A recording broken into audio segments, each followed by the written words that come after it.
Hello everyone. Welcome back to our channel Soujanya Mohan. నేను మీ Soujanya. So ఇవాళ Sunday special chicken curry and pulao rice home made స్టైల్లో చేశానండి. So ఈ రెసిపీ కోసం ముందుగా కడిగి పెట్టుకున్న చికెన్ని తీసుకొని కొంచెం సేపు మ్యారినేట్ చేసుకొని పెట్టుకుంటే బాగుంటుంది. కల్లుప్పు వాడాను ఇక్కడ.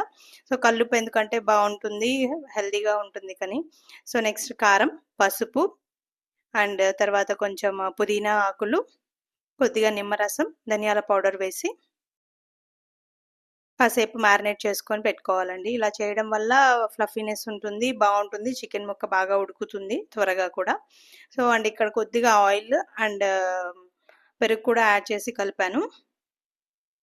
సో అండ్ మా ఛానల్ని సపోర్ట్ చేయండి. అండ్ మీకు ఇంకా ఎక్కువ రెసిపీస్ కావాలంటే please subscribe to our channel. And ఇలా మ్యారినేట్ చేసుకొని ఒక హాఫ్ అన్ అవర్ పక్కన పెట్టేసుకోండి. ఈ లోపల మనకు కావాల్సిన ఇంగ్రీడియంట్స్ అన్నీ కట్ చేసుకొని ఇలా పెట్టేసుకున్నాను.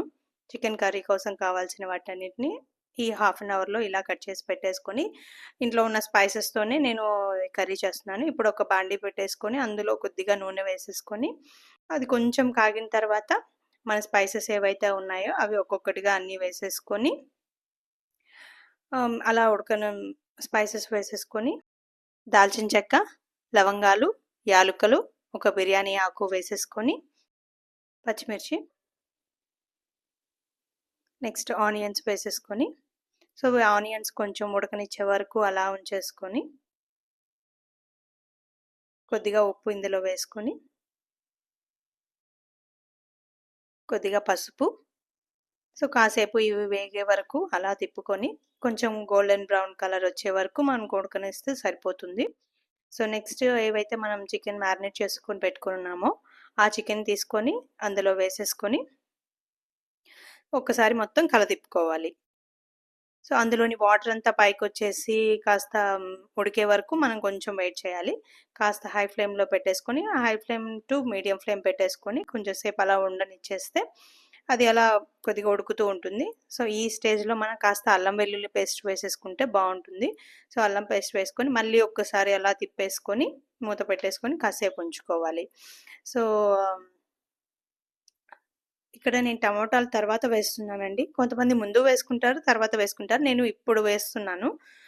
కొంచెం ఉడికిన తర్వాత ఇప్పుడైతే మనకు గ్రేవీ బాగా వస్తుంది అని అట్లా వేసేసుకుంటున్నాను. సో ఇలా అయిన తర్వాత కొంచెం ఉడికేసిన తర్వాత వాటర్ పోసేసుకొని ఒకసారి మూత పెట్టుకొని దాన్ని ఒక 15 మినిట్స్ అలా ఉడకనివ్వాలి. కొంచెం ఉడికేసిన తర్వాత ఇప్పుడు మనం దీంట్లోకి కొబ్బరి పొడిని అండ్ ధనియాల పౌడరు అండ్ కొంచెం గరం మసాలా యాడ్ చేశాను. కొబ్బరి పొడి ఎందుకంటే గ్రేవీ వస్తుంది మనకు, ప్లస్ కొంచెం స్పైసీనెస్ కూడా తగ్గుతుంది. పిల్లలు ఈజీగా తినగలుగుతారు, ఎక్కువ స్పైసీ ఉన్న వాళ్ళు ఇష్టపడరు కాబట్టి.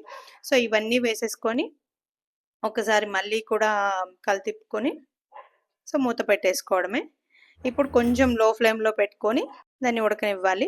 సో ఈలోగా మనము బిర్యానీకి పలావ్ కూడా రెడీ చేసుకుందాము. ఒక బాండీ పెట్టేసుకొని ఆయిల్ వేసేసుకొని కొంచెం బిర్యానీ ఆకు, యాలుకలు,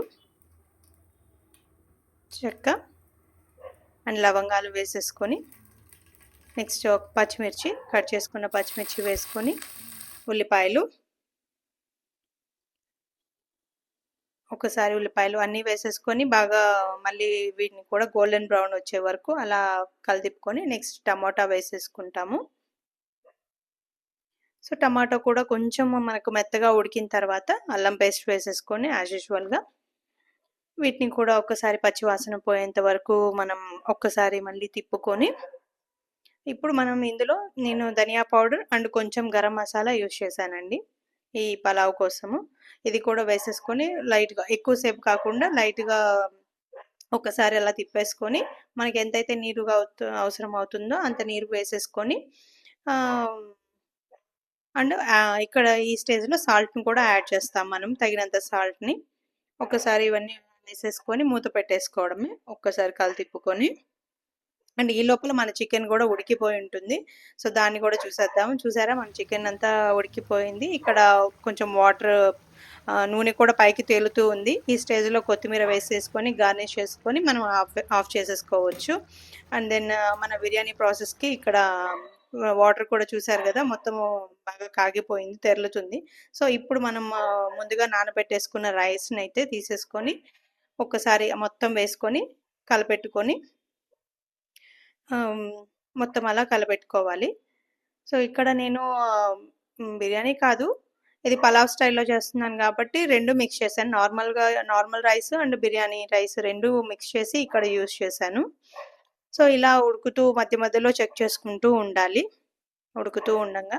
సో చూసారు కదా, మెల్లమెల్లగా వాటర్ అనేది తగ్గుతూ వస్తూ ఉంటుంది. అప్పుడప్పుడు తిప్పుకొని, కొంచెం మరీ ఎక్కువ హెవీగా తిప్పుకోకండి. అలా చెక్ చేస్తూ కొంచెం సిమ్లో పెట్టేసుకొని, మరీ హై ఫ్లేమ్లో కాకుండా మరీ లో ఫ్లేమ్లో కాకుండా కొంచెం మీడియంలో పెట్టేసుకొని ఉడకనివ్వడమే. సో కొంచెం పొడిగా వచ్చేస్తుంది. మనం ఎంత వాటర్ తీసుకుంటాం అనేది ఇక్కడ దాన్ని బేస్ చేసుకొని ఉంటుంది కాబట్టి బాగానే ఉడికిపోతుంది. సో ఇదైతే ఫైనల్గా మన పలావ్ పలావ్ రెడీ అయింది, చికెన్ కర్రీ రెడీ అయింది. ఇంకా సర్వ్ చేసుకోవడమే లేట్. సో దీన్ని ఒక ప్లేట్లోకి చూసారు కదా, పొడిగా వచ్చింది. అండ్ మనం కర్రీ కూడా సర్వ్ చేసేసుకుందాము. అండ్ దీనికి కొంచెం రైతా యాడ్ చేసేసుకొని తింటే సూపర్గా ఉంటుంది. సో ఇలాంటి మరిన్ని వీడియోల కోసం please subscribe to our channel. Thank you.